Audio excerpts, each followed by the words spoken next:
Rapidamente explicar o livro. De facto, nós agarramos o livro, ele está muito bonitinho, é a cores, é muito bonito, mas deu muito trabalho. E já agora, quero dar duas palavrinhas nesse sentido. O livro demorou quase 2 anos para ser feito. Para quem gosta destas coisas, tive que mexer em quase 50 palotes de fruta, cheios de papéis, mas para quem gosta destas coisas, para mim aquilo foi melhor do que estar, não sei, dentro de um cofre forte, cheio de dinheiro. Portanto, nesse sentido foi muito gratificante. Nesse sentido, foi importante as ações no tempo da direção do Sr. Leonel Branco, em termos da preservação deste espólio que acabámos de tratar. Portanto, foi feita a seleção, foi feita a pesquisa. Os textos, devo dizer, que foram vistos por quase 10 pessoas. Começando com a minha mãe, que é sempre a minha oficial revisão de texto, que aproveitou para puxar novamente as orelhas por causa do meu mau português. Portanto, até nesse sentido foi engraçado. O Dr. Manuel Castelhano também acompanhou passo a passo os textos. A Andréa Charneca. E devo agradecer também muito ao Dr. Ricardo Santos, ocupado a 300% e mesmo assim fez questão de ler passo a passo todos os textos, porque evidentemente era importante que a história e o que estava escrito era completamente fiel. Devo também agradecer a algumas das pessoas ligadas à história do Cooperativa que ajudaram nesse processo. É o caso do engenheiro José Gomes Pereira, que também leu também alguns dos capítulos referentes a esses períodos. Também agradeço também os textos institucionais que não há dúvida nenhuma que ajudaram também em termos do livro. Relativamente àquilo que o Jorge Sampaio disse, e naturalmente também agradeço as suas palavras, de facto o Jorge foi uma das primeiras pessoas que, em conjunto com a Dra. Maria Augusta, permitiu que eu começasse a mexer nestas coisas a nível da história local e, portanto, de facto já são 6 ou 7 livros. Neste livro também a sua opinião também foi muito importante e, portanto, eu creio que ele falou precisamente numa questão. As figuras que estão à frente das instituições fazem e depois são um espelho daquilo que acontece. E, portanto, o livro, quando tiverem a oportunidade depois de pegar no livro, o livro tem quase 12 capítulos. E estes 12 capítulos são precisamente isso. São as figuras que lideraram as direções e o papel e influência que tiveram nesses períodos. A única exceção ao livro é um período... o livro começa precisamente com o capítulo que chama-se Passos para a Fundação, para fazer um enquadramento de como é que foi fundada a Cooperativa Agrícola de Alcobaça, e depois o livro, desde a década de 30 até a década de 60, está enquadrado num período que é nitidamente marcado pelo diretor-gerente Joaquim Ferreira Guimarães, que além destas funções era também responsável pela Caixa Agrícola e também a partir de 1941, se não estou em erro, no Grêmio de Lavoura da região de Alcobaça. E, portanto, esse período de 30 anos, 2 diretores fundamentais, que foi o Joaquim Ferreira Guimarães e José Emílio Raposo Magalhães. A partir deste momento, os capítulos seguem, por cada direção temos um capítulo.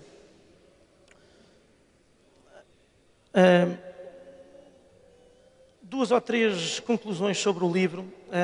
Nunca é um estudo inacabado. De todos os livros que eu tive a oportunidade de fazer, há ali pistas que podem ser exploradas e devem ser exploradas.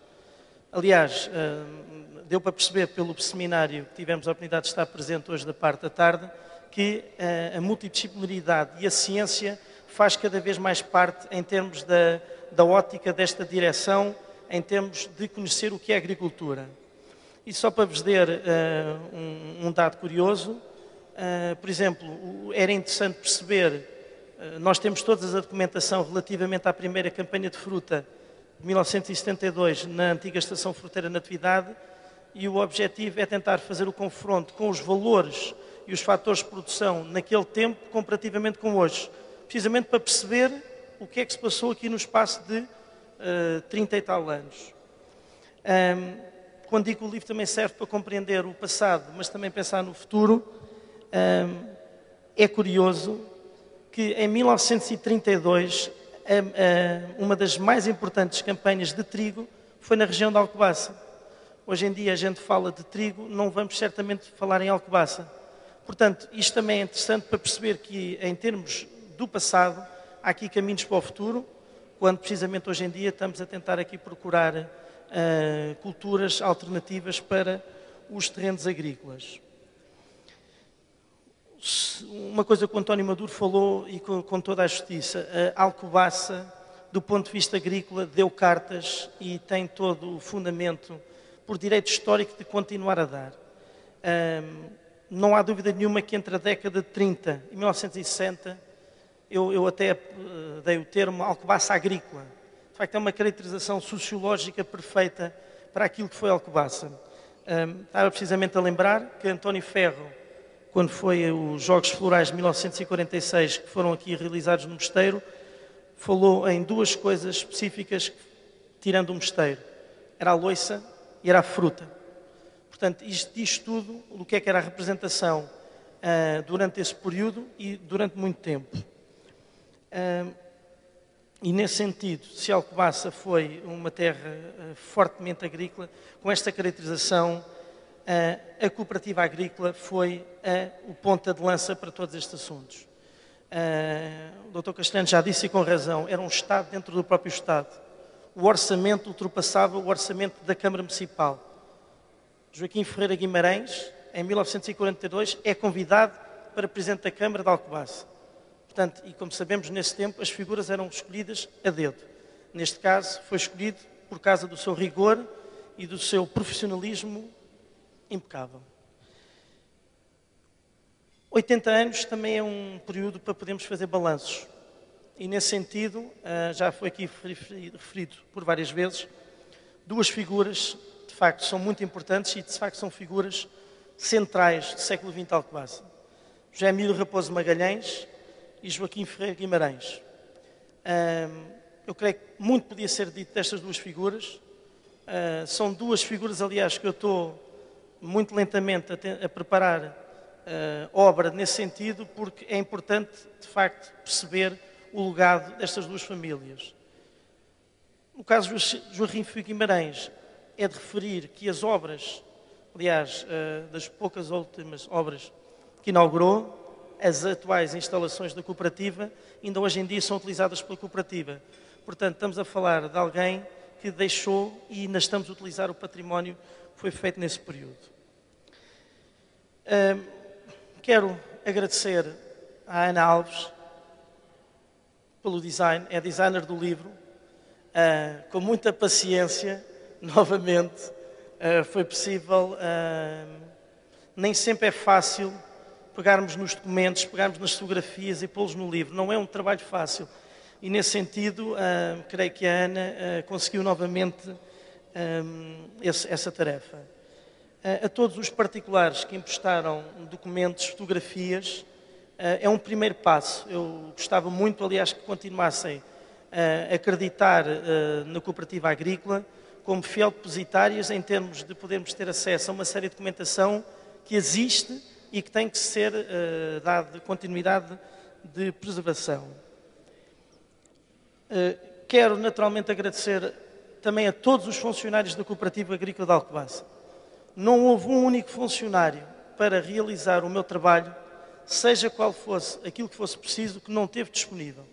Nesse sentido, muito dificilmente vou esquecer todo o empenho e todo o apoio que me deram em todos os sentidos.